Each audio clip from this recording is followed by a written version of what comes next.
اپنے اور ساری کائنات کے مرکز حقیقت انیس بے کساں تارا زبر دمندہ حضور رحمت تمام خلاصہ کائنات جناب احمد مجتبی محمد مصطفیٰ ارواحنا فدا صلی اللہ تعالی علیہ وسلم کی بارگاہ میں دربار پڑھے اور بڑے خلوص کے ساتھ اللہم صلی علی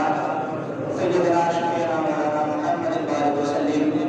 صلاۃ و سلام علیہ یا رسول اللہ صلی اللہ تعالی علیہ وسلم۔ سامعین محبت، میں نے خطبہ مسموعہ کے بعد قرآن پاک کی ایک آیت کریمہ کی تلاوت کرنے کا شرف حاصل کیا ہے۔ اللہ تبارک و تعالی کی بارگاہ میں دعا ہے کہ پروردگار عالم مجھے اس کے مطابق حق بولنے اور آپ تمامی حضرات کو حق سن کر حق پر عمل کرنے اور اسے عام کرنے کی توفیق عطا فرمائے۔ اللہ تبارک و تعالی فرماتا ہے وَأَقِیمُوا الصَّلَاةَ، نماز قائم کرو، وآتوا الزکاۃ، اور زکات ادا کرو، وَأَطِیعُوا الرَّسُولَ، اور رسول صلی اللہ علیہ وسلم کی اطاعت و فرمانبرداری کرو۔ کیوں؟ لعلکم ترحمون، تاکہ تم پر رحم ہو۔ عزیزان ملت اسلامیہ، اللہ تبارک و تعالی نے قرآن مجید کے بے شمار مقامات پر کئی جگہوں میں نماز پڑھنے کا حکم دیا،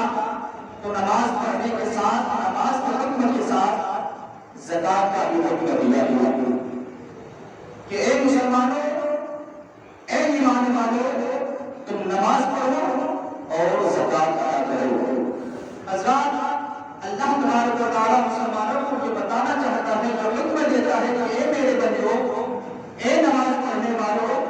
اگر تم چاہتے ہو کہ تیری نماز اللہ کی بارگاہ میں قبول ہو، تیری نماز اللہ کی بارگاہ میں مقبول ہو، تو تم زکات بھی ادا کرو۔ لعلکم ترحمون، اس امید پر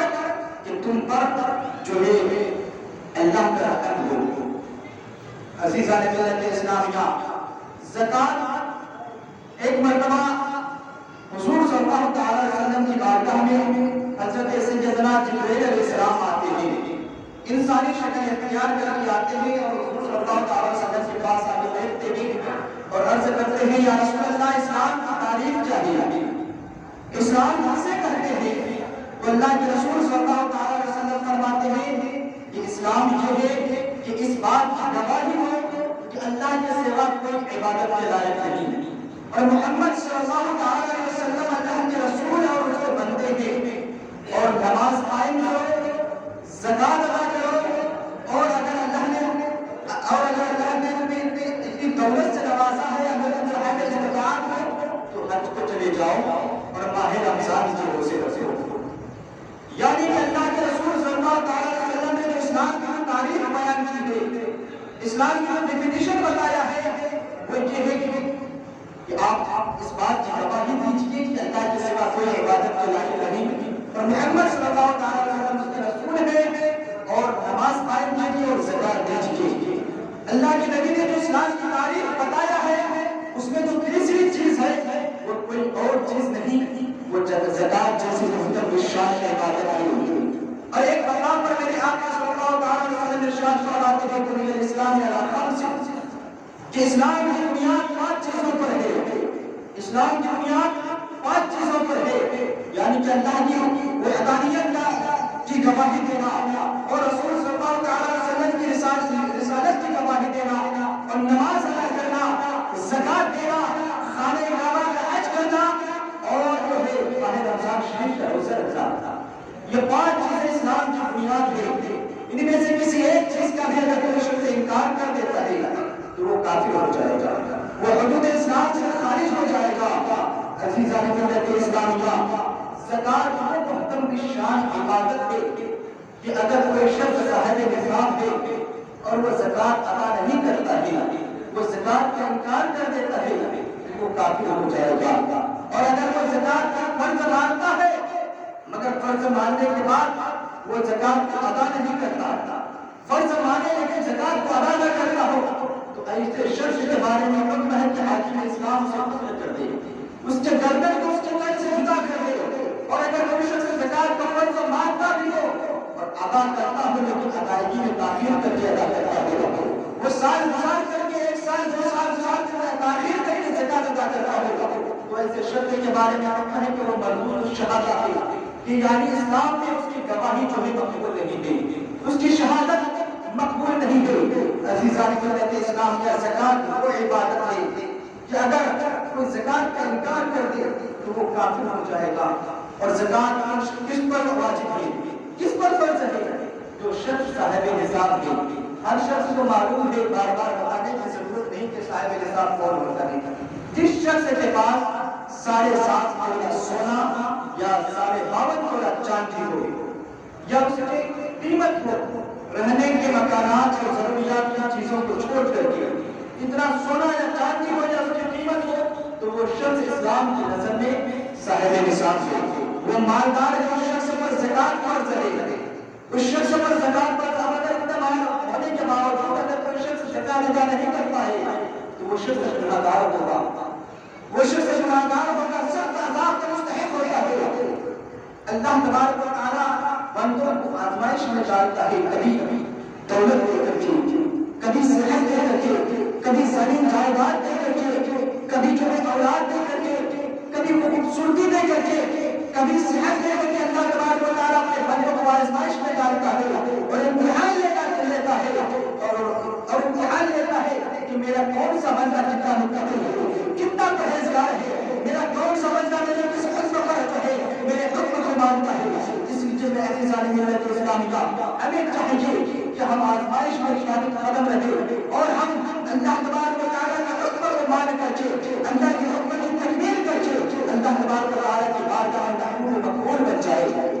اللہ تعالی کی بارگاہ میں وہ بندہ بڑا محمود اور مقبول ہوتا ہے جو شخص اپنے مال میں سے مکمل زکات ادا کرتا ہے.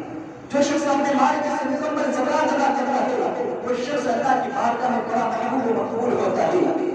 اور جو شخص کو اللہ تبارک و تعالی مال و دولت سے نوازتا ہے اور وہ زکات ادا نہیں کرتا تو وہ ہلاک و برباد ہو جاتا ہے. دور نبوت میں ایک شخص کا نام ہے ثعلبہ بن ابی حاتم. وہ شخص حضور صلی اللہ تعالی وسلم کی بارگاہ میں آتا ہے اور عرض کرتا ہے یا رسول اللہ صلی اللہ تعالی وسلم, اب اللہ تعالیٰ کی بارگاہ میں میرے لیے دعا کرے کہ اللہ تعالیٰ مجھے مال و دولت سے نوازے. اللہ تبارک و تعالیٰ مجھے بے شمار مال و دولت سے نوازے. اللہ کے رسول غیر نبی صلی اللہ تعالی وسلم فرماتے ہیں میرے صحابی اے ثعلبہ بن ابی حاتم, کم مال میں زیادہ بہتر ہے, مختصر مال میں بہتر ہے. اس لیے کہ انسان کے پاس جب مال کم ہوتا ہے تو اس کے اللہ کا شکر ادا کرنے میں آسانی ہوتی ہے, اور جب مال زیادہ ہو جاتا ہے تو اللہ کا شکر ادا کرنے میں دشواری ہوتی ہے, مشکل ہو جاتی ہے. تو ثعلبہ بن ابی حاتم جو ہے واپس چلے جاتے ہیں. پھر آتے ہیں اور عرض کرتے ہیں یا رسول اللہ آپ میرے لیے میرے حق میں اللہ کی بارگاہ میں دعا کریں کہ اللہ تبارک و تعالیٰ مجھے بے شمار مال و دولت سے نوازے. تو اللہ کے رسول صلی اللہ علیہ وسلم اللہ تبارک و تعالیٰ کی بارگاہ میں دعا کرتے ہیں کہ پروردگار عالم ثعلبہ کے حق میں رہے, ثعلبہ کو بے شمار مال و دولت سے نواز دے. جب اللہ کے رسول صلی اللہ علیہ وسلم ثعلبہ کے حق میں دعا کرتے ہیں تو اللہ کے رسول کی دعا ثعلبہ کے حق میں اللہ تبارک و تعالیٰ کی بارگاہ میں قبول ہو جاتی ہے. اللہ کی بارگاہ میں دعا قبول ہو جاتی ہے. اور ثعلبہ کچھ بکریاں خریدتے ہیں. جب بکریاں خریدتے ہیں تو اس میں اتنی برکتیں ہونے لگتی ہے, اتنی برکتیں ہونے لگتی ہے کہ اس کے پاس بے شمار بکریاں ہو جاتی ہیں. اتنے مال دولت اس کے پاس ہو جاتا ہے, اتنی بکریاں ہو جاتی ہیں. جب مدینہ منورہ میں جگہ کم پڑ جاتی ہے, جب مدینہ میں جگہ کم ہو جاتی ہے تو ثعلبہ بن ابی حاتم جو ہے بکریوں کو لے کر کے مدینہ منورہ سے بہت دور ایک جنگل میں چلے جاتے ہیں اور وہاں جا کر اپنی بکریوں کو چرایا کرتے ہیں. اور وہ جو ہے پہلے جو ہے نماز مسجد نبوی میں 5 وقت باجماعت نماز ادا کرتے تھے. جب ان کے پاس بے شمار مال و دولت ہو گیا, بے شمار بکریاں ہو گئی تو وہ مسجد میں آنا چھوڑ دیے, صرف ظہر اور عصر میں آنے لگے. اور پھر جب اس کا مال اور بڑھتا گیا بکریاں بڑھتی رہی تو اب وہ ظہر اور عصر میں بھی آنا چھوڑ دیے, صرف جمعہ آنے لگے. اور پھر ایک دن ایسا بھی آتا ہے ان کے پاس اتنا مال جمع ہو جاتا ہے کہ وہ جمعہ میں بھی آنا بند کر دیتے ہیں. اللہ کے رسول صلی اللہ علیہ وسلم صحابہ سے پوچھتے ہیں کہ میرے صحابہ سالبہ بن ابی حاتم کا کیا حال ہے؟ وہ مسجد میں نماز ادا کرنے کے لیے نہیں آ رہا ہے، آج کل انہوں نے نماز جمعہ بھی چھوڑ دیا ہے، کیا بات ہے؟ تو صحابہ عرض کرتے ہیں یا رسول اللہ صلی اللہ علیہ وسلم، سالبہ کے پاس اتنی بکریاں ہو گئی ہے، اتنا مال و دولت جمع ہو گیا ہے کہ اب مجھے فرصت نہیں ملتا، اس کو ٹائم نہیں ملتا کہ وہ نماز کے لیے مسجد میں آئے، وہ نماز کے لیے مسجد میں آ گئے، وہ نماز کے لیے مسجد میں آئے، اس کے پاس اتنی بکریاں ہو گئی ہے، اتنا دولت جمع ہو گیا ہے، وہ اپنے دولت میں اپنے جانوروں میں الجھا ہوا رہتا ہے۔ ایک دن ایسا آتا ہے کہ اللہ کے رسول صلی اللہ علیہ وسلم اس صحابہ کو اپنا نائب بنا کر کے، اپنا قاصد بنا کر کے دوسرے گاؤں میں شہروں کی طرف بھیجتے ہیں کہ جاؤ مالدار لوگوں سے، امیر لوگوں سے زکات کی مال لے کر کے آؤ، زکات کا مال جمع کر کے آؤ۔ اللہ کے رسول صلی اللہ علیہ وسلم جب اپنا قاصد بنا کر کے بھیجتے ہیں تو اللہ کے رسول صلی اللہ علیہ وسلم کے قاصد ان کے نائبین جاتے ہیں دوسرے شہروں میں اور امیروں سے، مالداروں سے زکات کا مال وصول کر کے لاتے ہیں۔ جب اللہ کے رسول صلی اللہ علیہ وسلم کے قاصد صالبہ کے پاس پہنچتے ہیں اور کہتے ہیں کہ اے صالبہ، ہم لوگوں کو اللہ کے رسول صلی اللہ علیہ وسلم نے بھیجا ہے، تمہارے پاس جو مال و دولت ہے، تمہارے پاس جو مال و دولت ہے، اس میں سے زکات نکالو۔ اللہ کے رسول صلی اللہ علیہ وسلم زکات کا حق نہ دے رہے ہیں۔ تو صالبہ کہتا ہے کہ نہیں، یہ تو دیکھ سکے، ہم نہیں دے سکتے، ابھی جاؤ، ہم بعد میں فرصت سے سوچیں گے، اس کے بعد زکات نکالیں گے۔ عزیزان ملت اسلامیہ، صالبہ نے یہ کہہ کر کے انکار کر دیا کہ ہم ابھی نہیں دیں گے، جاؤ ابھی تم لوگ جاؤ، بعد میں ہم تمہیں اپنے مال میں سے، بعد میں ہم اپنا زکات ادا کریں گے۔ اللہ کے رسول صلی اللہ علیہ وسلم کے جو قاصد تھے وہ واپس آتے ہیں، رسول صلی اللہ علیہ وسلم کی بارگاہ میں آتے ہیں اور عرض کرتے ہیں یا رسول اللہ صلی اللہ علیہ وسلم، گاؤں کے، شہر کے بڑے بڑے امیروں نے، تمام لوگوں نے زکات کا مال دے دیا ہے، لیکن صالبہ بن ابی حاتم نے زکات دینے سے انکار کر دیا ہے۔ جب اللہ کے رسول صلی اللہ علیہ وسلم کو پتہ چلتا ہے، معلوم ہوتا ہے کہ صالبہ نے زکات دینے سے انکار کر دیا، اللہ کے رسول فرماتے ہیں زکات افسوس، اے صالبہ تجھ پہ افسوس ہے، اے صالبہ تجھ پہ افسوس ہے۔ جب اللہ کے رسول صلی اللہ علیہ وسلم صالبہ پہ افسوس کرتے ہیں تو اللہ تبارک و تعالیٰ کلام پاک میں صالبہ کے حق میں آیت نازل فرماتا ہے، جس کا خلاصہ اور مفہوم یہ ہے کہ کچھ لوگ ایسے ہیں جو اللہ کی بارگاہ میں اللہ سے وعدہ کرتے ہیں کہ اگر اللہ نوازے گا، اگر اللہ مال و دولت سے ہمیں عطا فرمائے گا تو ہم اللہ کی راہ میں خرچ کریں گے، اللہ کی راہ میں غریبوں میں تقسیم کریں گے، مسکینوں میں تقسیم کریں گے، لیکن جب اللہ اسے عطا فرماتا ہے تو اس کا انکار کر دیتے ہیں اور پیٹ پھیر لیتے ہیں، اپنے وعدہ کو بھول جاتے ہیں۔ عزیزان ملت اسلامیہ، جب صحابہ نے زکات دینے سے انکار کر دیا،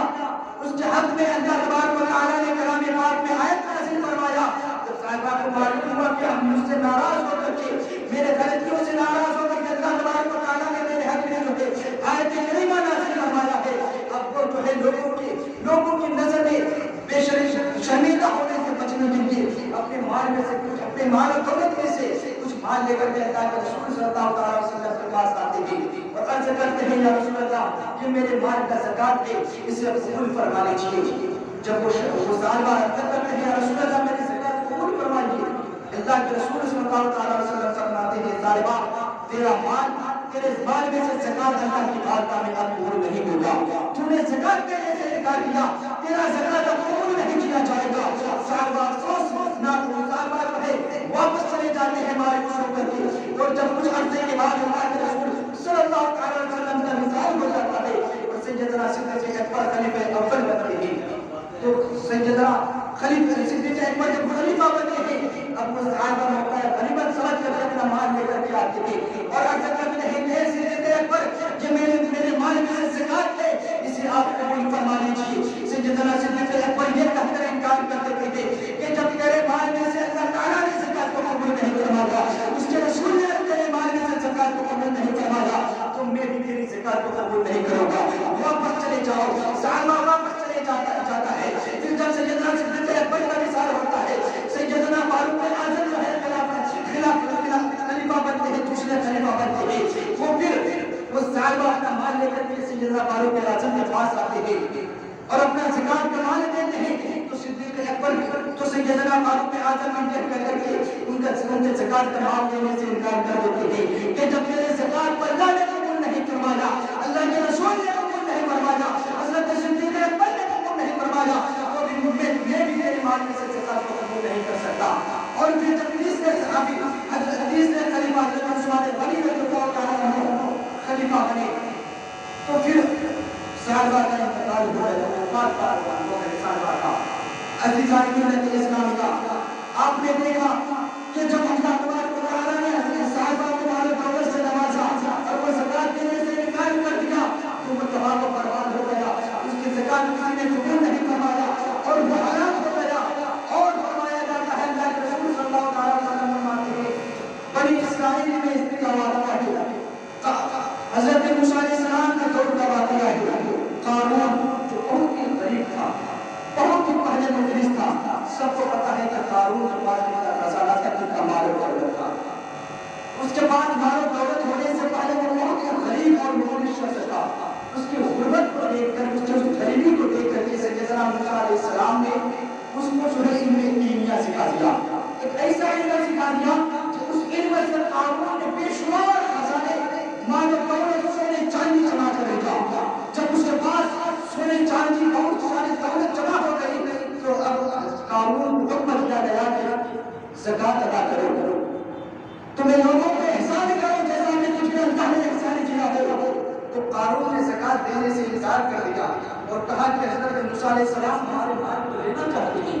ہمارے مال کو ہڑپنا چاہتے ہیں. اور وہ یہ کہہ کر کے قارون نے زکات دینے سے انکار کر دیا. اور ایک خواہش عورت کو حضرت موسیٰ علیہ السلام پر تہمت لگانے کے لیے خواہش عورت کو جو ہے لگا دیا. جب حضرت موسیٰ علیہ السلام نے دیکھا تو حضرت موسیٰ علیہ السلام نے قارون اور اس کے مال و دولت کی جو ہلاکت ہے دعا کر دی. جب حضرت موسیٰ علیہ السلام نے اس کی ہلاکت کی دعا کی تو اللہ تبارک و تعالیٰ نے قارون اور اس کی دولت کو ہلاک و برباد کر دیا اور وہ زمین کے اندر دھسا دیا گیا اپنے مال و دولت کے ساتھ. اور ایک روایت میں آتا ہے کہ اب وہ قارون اور اس کا خزانہ قیامت تک زمین کے اندر دھستا ہی رہے گا.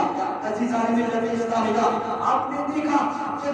قارون نے اور صحابہ بن ابی عاصم نے زکات دینے سے انکار کیا, وہ تباہ و برباد ہو گیا, اپنے مال و دولت کے ساتھ جو ہے زمین کے اندر دھسا دیا گیا. عزیزان ملت اسلامیہ, اس لیے اللہ تبارک و تعالیٰ نے آپ کو مال و دولت سے نوازا ہے, آپ کو صحابہ کے ساتھ بنایا ہے, سونے چاندی سے نوازا ہے, تو آپ اللہ کی حق میں زکات کی ادا کیجیے. کہیں ایسا نہ ہو کہ اللہ تبارک و تعالیٰ آپ کو مال و دولت سے نوازا ہو, وہ لوگ کہیں ایسا نہ ہو کہ آپ نے بھی اپنے مال و دولت میں سے زکات ادا نہ کیا, کہیں آپ بھی ہلاک نہ ہو جائے, آپ کی مال و دولت میں ہلاک نہ کر دیا جائے, آپ کی مال و دولت میں زمین کے اندر خزانہ دیا جائے. اس لیے اگر اللہ تبارک و تعالیٰ نے آپ لوگوں کو صاحب نصاب بنایا ہے, مال و دولت سے نوازا ہے, تو آپ بھی اللہ تبارک و تعالیٰ کے مال میں زکات ادا کیجیے, صدقہ و خیرات ادا کیجیے, کیونکہ صدقہ وہ عمل ہے, صدقہ کرنے سے انسان کا عمر بڑھ جاتا ہے. انسان جب صدقہ کرتا ہے تو صدقہ کرنے سے صدقہ اللہ کی مدد کو ہے, اللہ کے غضب کو, جہنم کی آگ کو ٹھنڈا کر دیتا ہے. عزیزان ملت اسلامیہ, اس لیے آپ لوگ اس ماہ مبارک میں, یہ وہ مہینہ ہے جس میں آپ ایک روپیہ خرچ کرتے ہیں اللہ کی راہ میں, تو اللہ تبارک و تعالیٰ اس کو